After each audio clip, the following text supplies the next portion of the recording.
un employé de la chaîne de télévision Vision Car, qui appartient à l'un des suspects du meurtre, a insulté la mémoire de Martinez Zogo. C'est ce qu'écrit le lanceur d'alerte Paul Cutta sur sa page Facebook. Désolé de vous interrompre, ce rapport peut contenir des commentaires soumis au choix de l'auteur. S'il vous plaît, si vous êtes nouveau sur cette chaîne, veuillez vous abonner et activer la cloche de notification.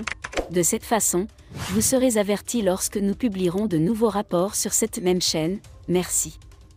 Il a adroitement battu un ami proche de Jean-Pierre Amugu-Belling. Paul Cutta écrit en introduction, Martin de Cirebrou, un employé de Vision Car, très proche de Bruno Bidiang, le lèche-cul de Jean-Pierre Amugu-Belling, a été arrêté pour avoir insulté la mémoire de Martinez Zogo.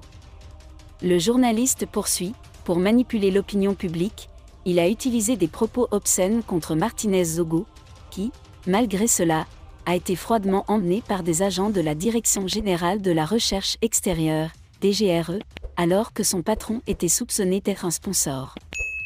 En fait, depuis leur libération, selon certains qui ont tenté de s'enfuir. Ainsi en effet, depuis la libération de leur patron, dans ce que certains considèrent comme une tentative d'évasion ratée, certains employés de Vision 4 sont devenus fous de colère, de rage et de haine. Ils ne se cachent plus. Maintenant, ils agissent ouvertement. Paul Cutta a noté, Boris Berthold est devenu un favori lorsqu'il dit que Martinez Zogo a simulé son enlèvement. Désormais, il partage ses publications, et sur toutes les tribunes il tente subtilement de blanchir Jean-Pierre Amugu-Belling et Léopold Maxime Eko. Je vois, lisons ce que Martin Désir Brota a posté sur Martinez Zogo il y a quelques minutes. Martinez Zogo, l'homme trompé par de faux complices dans le bâtiment Manipulator et qu'on n'a jamais été trompé ni torturé. La preuve en images. Suite à l'incident de Martinez Zogo, des allégations inquiétantes ont continué à émerger concernant les conditions de détention d'Amugu-Belling et d'Eko à la prison de Kondenji. Des sources internes affirment qu'il pourrait y avoir des projets d'évasion des cellules, ce qui soulève des inquiétudes quant à la sécurité et à l'intégrité du système pénitentiaire. Le lanceur d'alerte Paul Cutta a récemment fait part de ses inquiétudes quant au fait que les deux accusés pourraient planifier une évasion de prison.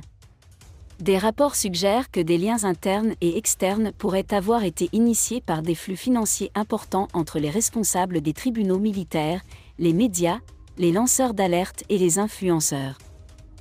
En outre, il a été révélé que les prisonniers bénéficient de privilèges sans précédent et peuvent utiliser des téléphones portables et des puces pour communiquer activement avec le monde extérieur. Ferdinand Ngo, qui a servi le président Biya pendant 12 ans, incarnait les qualités d'un homme d'État hors du commun, d'un secrétaire général du président de la République exemplaire.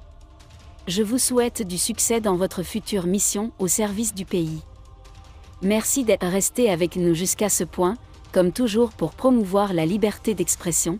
Laissez vos opinions à ce reportage dans la section commentaires ci-dessous. Si vous avez aimé cette vidéo, merci de liker, partager, commenter et surtout vous abonner à la chaîne. Et on se retrouve très vite pour une prochaine vidéo.